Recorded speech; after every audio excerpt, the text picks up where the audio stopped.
परमेश्वर कबीर जी ने उदाहरण दिया है, कबीर वशिष्ठ मुनि से त्रिकाली योगी, सोध कर लगन धरे, सीता हरण मरण दशरथ का, बन बन राम फिरे।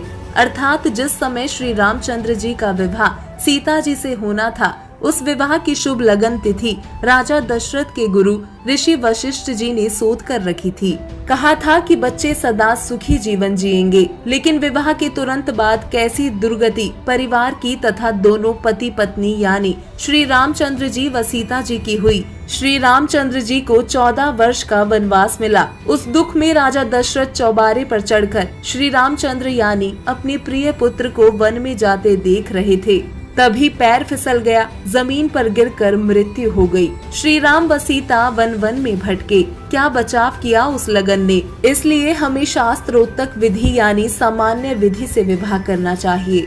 वहीं संत रामपाल जी महाराज विवाह कर्म पर प्रकाश डालते हुए बताते हैं कि मेरे अनुयायी शास्त्रों के अनुसार विवाह करते हैं, जिसमें मेरे भक्त परिवार अपने बेटा बेटी का रिश्ता देखते हैं, दोनों पक्ष सहमत हो जाते हैं। उसके पश्चात दोनों पक्ष निकट के आश्रम में जानकारी देते हैं, विवाह की तिथि पता करते हैं। उनको गुरुजी द्वारा तिथि निर्धारित की जाती है।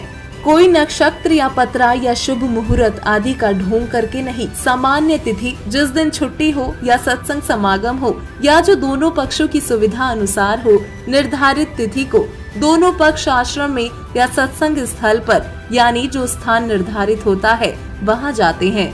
आदरणीय संत गरीबदास जी महाराज जी की अमृतवाणी अमर ग्रंथ में एक अध्याय असुर निकंदन रमैणी है, जिसमें विश्व के सभी दैवीय शक्ति की स्तुति की गई है। उसको पढ़ा व बोला जाता है तथा ऑडियो स्पीकर पर सुनाई जाती है। सभी मिलकर इसका पाठ करते हैं यानी बोलते हैं, जिसके द्वारा मेरे अनुयायी प्रतिदिन दोपहर में विश्व के सभी देवी तथा देवताओं की स्तुति करते हैं।